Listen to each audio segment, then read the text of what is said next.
Hello, it's Christy Gray, your newest hype girl and astrologer. Welcome to the Cosmic Hotline.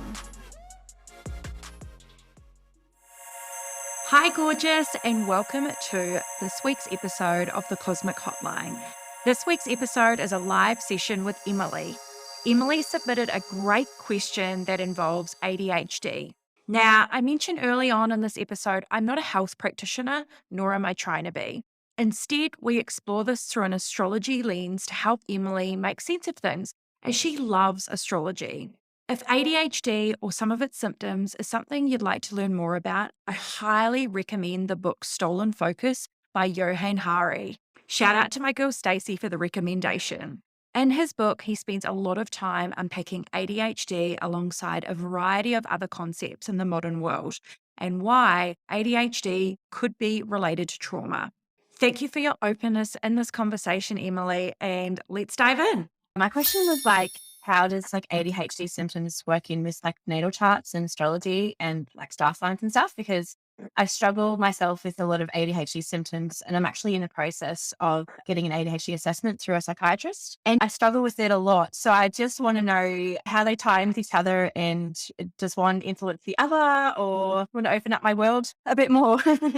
I think that's such a beautiful question to have because it's becoming very common at the moment, and I do see a lot of information online on social media. And what's really interesting about your natal chart, and when we start peeling back these layers, is that you have a very overactive mind, you're very cerebral, and I'm just going to be honest, some wild intuition in there too.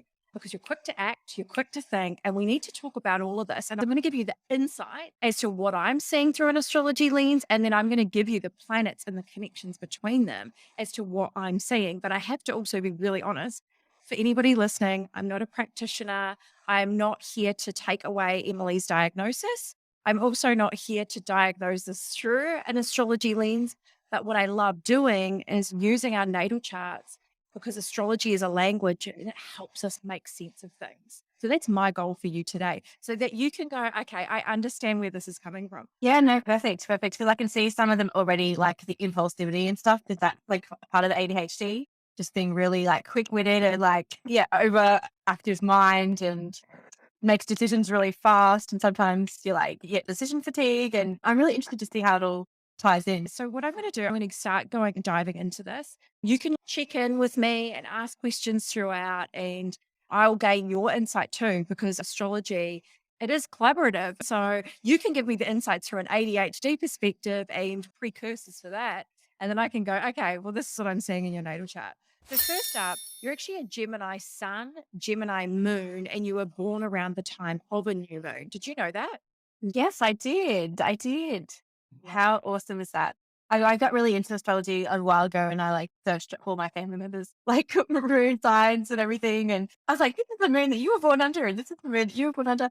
Although I'm going to be honest, I didn't know too much about how it all interplayed with each other, but I was just starting to expand on the concepts. And I looked into the rising sign and everything. I think I'm Cancer in rising, but like I said, I don't know too much about all those sides of things. So I think you're doing pretty good. I think that's doing research and looking at your friends, that is the best way to start working with the stars. So what do you know about Gemini? I definitely know, being a twin, it's a very different moods, different kind of personalities. So I find that I struggle with sort of anger sometimes, but also bubbliness and happiness. So I have both sides of the spectrum. And yeah, just really witty and quite intellectual, I think is a Gemini's trait. Yeah, and actually really random. I had a dream the other night just before I went to bed, actually. So I was still kind of awake, but I closed my eyes and it's I was seeing my celestial self. It was a Gemini. So it was me, but she was floating in this pond of water, and there was the moon shining above her, and she was wearing this white outfit. And then I saw being a Gemini, I saw the other Gemini twin, and she was wearing a maroon outfit, and she was very fierce and powerful. And I just thought, what does this mean? What is who are these people? And why am I seeing them all of a sudden? I thought that was a little bit trippy, but so cool to see as well. I love that. That's beautiful. And you're right. Like there's duality. That's the Yeah. word I'd use to describe Gemini. It's a mutable air sign, meaning it's adaptable to change. It's curious. It's freedom loving. And it's always on the go. It's like you need information, you need ideas. And because you're a double Gemini, this makes you even more cerebral and intellectual than the average Gemini because your sun is your CEO of you. It's your star sign, which is related to purpose and life goals and your identity. But then your moon is your emotional internal world. Your inner self, it represents safety and security. And so there's like a layer to this. So even under stress, you'll need to communicate something. So whether you're having those high highs or those low lows, is communication is your key to understanding things, whether that's through spoken word, written word. It's like you need to get it out. And so Yeah. that would be the first thing that I would say to you is whether you have a to-do list, a notes section in your notes app, whether you have a whiteboard at home, you need to be brain dumping somewhere because those Yeah. thoughts need an outlet. If you don't have an outlet for those thoughts, they will loop. And that's when you'll find that you could spiral and feel like you're not expending your energy in a positive way. Yeah, and definitely. And from like an ADHD perspective, like as soon as something comes into my mind, I need to get it down straight away. Otherwise I forget it. So forgetfulness is a really strong trait of it. So I have, like you said, notes on my phone. If I'm on the go, I can quickly jot something down in there. I've got probably over 100 notes on my phone. So I've got a to-do list at home, planners, whiteboards. I have to get things out as they come into my brain. Otherwise, yeah, they're gone and I forget about them until I need to try and remember what it was I was thinking of. Totally. And as long as you don't feel guilty that you've got 100 notes in your note phone, that's totally okay. So I think that sometimes we've got like a lot of cerebral energy in their chart is that they're brain dumping all the time, but then they feel guilty. They're not actually taking action on those things. Yeah, no, definitely. And I think I have like this little trick that I have putting it in like the little to-do section. So like actually I give myself little reminders and I tick them as I go. So that kind of prompts me to go back and actually do the actions. Otherwise, like I said, you're just kind of jotting things down for the sake of jotting it down. And I often do go back to previous notes that I've had from, ages ago and just spark my memory again, or I go and do bits and pieces. So like, if I know it's completely irrelevant, I will go back and delete things. So it's not clouding up mental sort of energy. So That's good. We need gamification, even for people that don't have a lot of cerebral energy in their natal charts. We still need it because as human beings, we like to win and we like to feel like we're building momentum. It's a really smart way to tackle that. Now, not only is your sun and moon, they're 4 degrees apart because you were born around that time of the new moon, also means that you're constantly needing a new beginning, a new evolution of Emily. And so mhm. this also plays a part too. Not only do you like movement and life and continually searching for more information and ideas and Yeah. you're also Yeah. always wanting to initiate new things as well. Plus, both your sun and moon are in the Aquarius house. So it's ruled by Uranus, which is the 11th house. The 11th house represents our hopes, goals, wishes, and dreams. It represents Mhm. blue sky thinking and originality. So you've got another added layer of cerebral energy in your chart. Like you've got a trifecta happening here where you've got so much intellectual stimulation is that there's a lot happening up here in your head. And so that's why it's so important to have whether it's like an exercise routine or something to just shift energy through your body so you can move all of this energy from your head and ground it into your feet. Yes, no, absolutely. I really vibe with that. Yeah. So I do move my body like every day. I try to move my body because I find it does ground me. And I actually also like to go out inside and just like rest my feet on the earth as well. I find that's really grounding. Mind you, I also don't like, I have like sensory issues. So when I get to, my feet get too dirty and stuff, I get really like, icky about it. But I do love little like, things that I can do each day that do ground me in a sense, because like you said, I am quite in my mind a lot and it's always quite busy. And I also have a diagnosis for anxiety as well. So it's just an overactive brain. So yeah, it's to do things like little things like meditations and working out and just sitting down doing journaling. I find all those little lovely bits of my day. I have to do it each day because I just need some time to sit down and be with myself. So And I think that that will be something you always need to prioritize, Emily, because as I say to people, like your natal chart, think of it like when you buy a new computer. When you buy a new computer, it comes with a default setting. Now, that doesn't mean you can't buy a bunch of fancy apps and upgrade it and personalize it. Your natal chart is no different. But remember, your natal chart has a default setting. And so you'll have some sticking points. Now, for you, a big one of these is related to your health. And you're always going to need to be looking after your health and putting on your oxygen mask before assisting others, because otherwise you might feel a little bit out of control and that can spiral quite quickly. You Mhm. need to make sure, because you know how some people can just get through life and they don't Yeah. care about self-care. Unfortunately, you and I are not those people. We Yeah, no, I self-care. agree.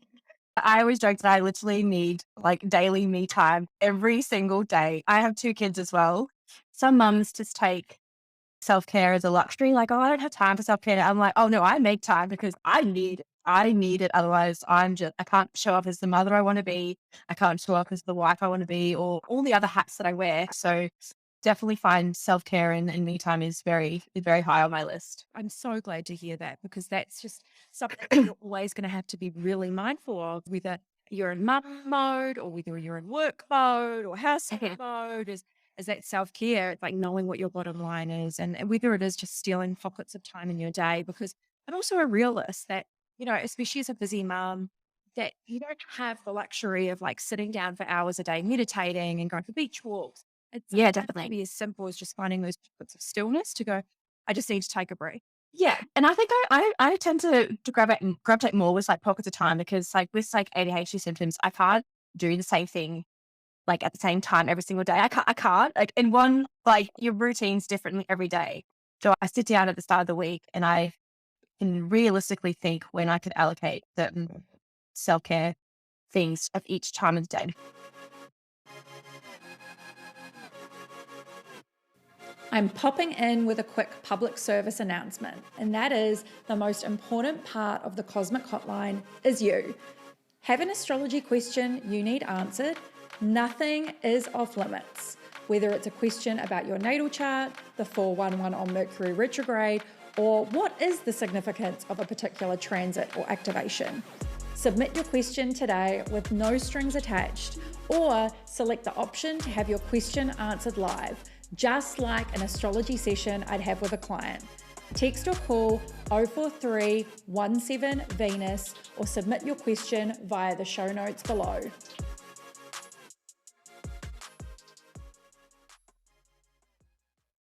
Gemini as an archetype, the high vibrational state is the curiosity and the freedom loving. The Yeah. low vibrational state of Gemini is a magpie that's chasing the next shiny Yes. thing. Yeah, my husband always jokes around that I'm a magpie and, oh, shiny thing, because I just have so many things that I'm jumping to, and it's just amazing to see how it does tie in with the natal chart, because I definitely find, like, from an ADHD perspective, it's like chasing that dopamine hit. What can I do right now that's exciting, that gives me that sense of dopamine that is something new? And I can go through so many different hobbies over my period of my life, because I'm always like, okay, I've done this for a bit. Now I'm bored. What's the next thing out there? Okay, I'll do this for a little bit.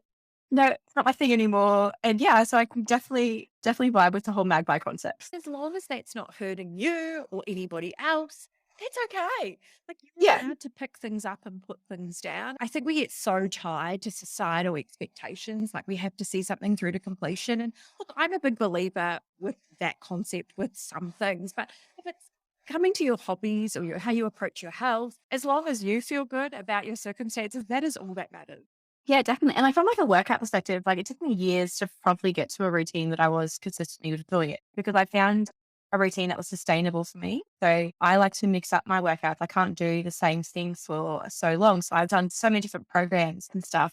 And when you find one that you really vibe with, and then you stop listening to everyone's, oh, you need to do this kind of workout to get the results that you want. You need to do this. And once you stop listening to all of that noise and you start focusing on, these are what I actually love doing, and you work out how you can put that into your life in a way that is sustainable. Because I'm trying to get rid of that all or nothing mentality, because I used to be, if I don't put it all in, I'm not going to do it at all. So you drop it all together. Whereas if you can find something that you can just, whatever you do is enough and you can make it sustainable, and that's what you need to do. So there are things that I do in my life that I consistently do because I've made it a routine. Whereas other things, yeah, like I pick up and I put down, hobbies mainly, frequently. But when it comes to like health or other certain things in my life, I'm really consistent because I found things that work for me. This is the key to your natal chart. It all comes down to how much you trust in your intuition and your abilities to know what's right for you. So that's my next question. And this is a question I ask almost every single person I connect with for different reasons. What's your relationship like with your intuition? I'm starting to get to a point when I'm trusting it a bit more. I'm doing a manifestation and self-development course at the moment, and it's all about listening to that intuition and sitting down with yourself. And I do find I'm always torn between my head and my heart. And it's like you kind of gravitate towards the head because you think that that's the smarter option, it's the logical option. I'm slowly getting to that point when I'm trying to disregard that and trusting myself a bit more. And so it's kind of, it's a work in progress, I would say, with my intuition. Definitely something I'm keen to explore more and really trust in more. At the moment, I'm half, like between my logic and my intuition, definitely. So this is something that's coming for you, by the way. And I think this is going to keep developing. Again, it depends how much you want to trust it. And I think that there is this polarity between head versus heart. And I think everybody, has it, and we kind of grapple with this internally. But Yeah. the reason I wanted to have this conversation with you is that I think intuition does also play a big part in intellect, because our intellect always wants to rationalize. Our logic is like, no, this is right. Whereas our intuition is really guided by heart. Now, Yeah. the reason I'm sharing this with you, so you have Mercury. So Mercury is the planet of communication. It's your intellect and how you synthesize information. So you'd think because we're having this ADHD conversation today that I'd go straight to this planet. That's not the case for your chart, because your Sun and Moon double Gemini in the 11th house is a very strong placement in your natal chart, which was the first thing that I was instantly drawn to. But because Mercury is how you formulate information, it's really interesting. It's in Cancer. So what this means is that you need to feel safe and secure to communicate, even though you want to say what you're thinking, and you probably do that depending on who it's with. You also need to make sure that when you're communicating something, that your outlet is a place where you feel safe to be seen, heard, and understood. But your Mercury is in the 12th house. And so the 12th house will be Neptune. And Neptune's quite significant in your chart as well. And so the 12th house represents intuition, spirituality. So what this really speaks to me is because you are Mercury, and this was like one of the other things that I saw straight away when I cast your chart. I was like, oh, okay, so she's got this double Gemini. She's got Mercury and Cancer in the 12th house. Plus Mercury is sextiling Mars, which is energy output. And you have Mars and Taurus in the 10th house. And so straight away I was like, oh, okay, so if you don't have a good outlet for energy expenditure, this is where frustration will kick in. This is where you'll feel like you're not getting anywhere.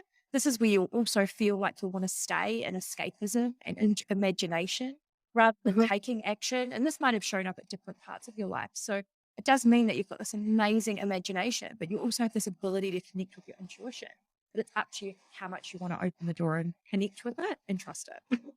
Oh, that's amazing. From like a communication level, I definitely, like when I meet people, I like have like vibes and stuff. And if I don't have a good vibe or I'm still neutral, I tend to be a bit more reserved. Whereas when I meet somebody and get really friendly with them, or like my husband, for example, I don't shut up. I interject all the time. I just say whatever's on my mind whenever it happens. And yeah, you just want to get it all out what's in your head where you do feel safe. But I do really see where that occurs in my life. And from like an intuition level and like an output level, I do find that sometimes I stay where it's safe, like in my comfort zone, but I'm always visualizing the future, like the life that I'm working towards. I can see it clear as day. And sometimes I worry that I'm too much in my head and not enough action in present life to actually start getting there. So I struggle with that a little bit. And I think that's where like the intuition will come in to actually start doing the steps. Like you've got this plan now. What are the doing steps to get you there? Such a beautiful insight into your chart is that you have this long-term vision. And so my invitation for you today would be to visualize that big dream life that you're wanting to call it. And you know what that end goal is. And then you work back from that. And you work back from that and go, okay, well, what's the time frame of this? And then, okay, so say this is like 1 year, 2 years, or 3 years, however long it is. And then you go, okay, so what are those steps that I need to take to get there? Once you've got everything down, then you just focus on that next logical step. It's like, okay, what can I do today to push the needle forward? And it sometimes helps it because it doesn't feel as overwhelming. The cool thing is with your chart is that you have this amazing ability to dream and manifest. And then you've got all these amazing ideas. It's just then going, okay, And this is why it might be nice if you've got somebody that is really earthy around you, or your hubby, or somebody that can actually help you to go, okay, how can I help you to break this down? So then for you, it feels achievable. Yeah, no, definitely. Because like from like an ADHD perspective as well, like the overwhelm, like if I write too many like steps, too many individual steps to something, I look at my list and go, no, that's too much. That's too hard basket. I'm not going to do that. Whereas if I do break it down into really simple steps, like, and don't go too far in advance, like if I just do the next few things I need to focus on, then I find it a lot more manageable. And I definitely need to have people around me that support me or like kind of validate me in a way. I feel like I'm always seeking validation, not because it's going to change my mind on things, but just so I can feel safe in my decisions and like that I'm doing something that's not so frivolous or that it is actually reasonable, I guess, to somebody else. But at the end of the day, I just need to trust myself as well and what I want. You know what? I'm going to come back to this piece of safety in a moment, but I want to touch on something really quickly, which we're also going to come back to. You're about to embark on your Saturn return in 2023. So this is really going to be a pivotal time for you next year, of where you will really have probably some perspective shifts. And I think you're probably already having them now, where your values are going to start to change, your beliefs are going to start to change. You're probably going to find that you might move in a couple of different directions, but the self-trust is going to be critical for moving into your Saturn return. The reason I bring that up is because Saturn in your natal chart, so you have Saturn in Pisces in the 8th house. So this is going to be, your Saturn return is going to be a very spiritual, transformative time. Saturn's like the scaffolding on a building. It's there to strengthen you as you rebuild. I'm not going to pretend it's all rosy because it's totally, Yeah. but everyone is so different. And some people have a spiritual awakening. I have had a couple of rock bottoms, but I always look back from Saturn and go, oh my goodness, I grew as a person because of this time. But in your natal chart, so Saturn actually trines Mercury, it squares your sun and moon. And Saturn rules structure and discipline. It's also how we respond to authority. I think for you, as having this aspect in your natal chart, it does mean that you are going to be looking for confirmation. And the decisions that you make, you might find at times it's difficult to express yourself or collate your thoughts because of where Saturn is placed. But then on the other side of that, we can look at that through a completely different lens, is that you learn best through experience, Emily.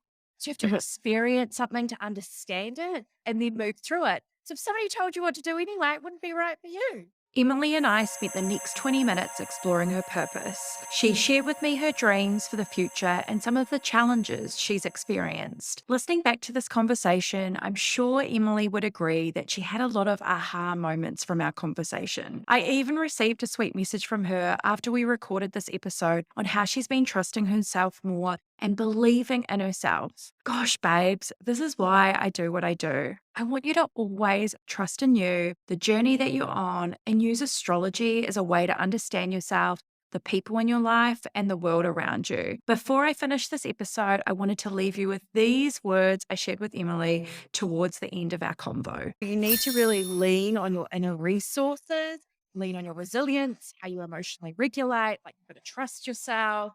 And it's all about spiritual strength. How do you bolster that from the inside out and be open to everything that life throws your way and all of the possibilities that surround you? So it is really, I suppose, incorporating change in your life, but change on your timeline. And this is why this whole conversation, I think, is surrounded by this concept of what's just the next logical step.